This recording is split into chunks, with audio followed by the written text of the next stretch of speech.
Everything about physiology, everything about virology has literally and figuratively been discarded. It's been like flushed down the toilet. Nobody cares about it. We're pushing the world to the brink of war.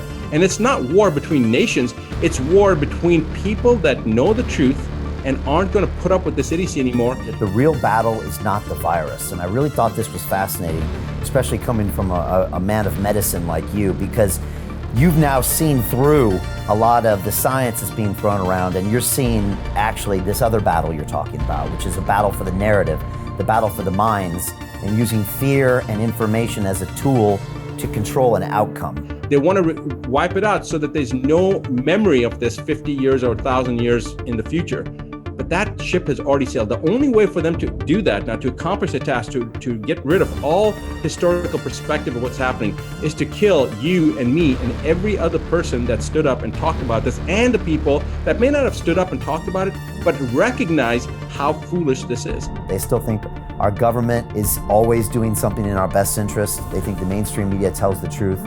They think all doctors make decisions that are based on the best science.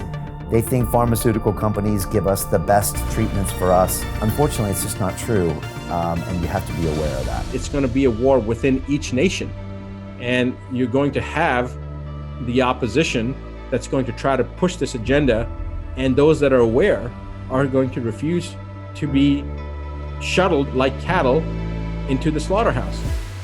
When you're really living in true alignment, speaking the truth that's more powerful than you, more powerful than your ego and your legacy, it's almost like something else takes over and energizes you. Brian, I mean, I don't know if you agree with me, but this is truly, despite all the wrong things that are happening and the idiocy that's happening, it's an incredible time to be alive, because history will remember this point as a critical turning point in mankind's existence on this planet.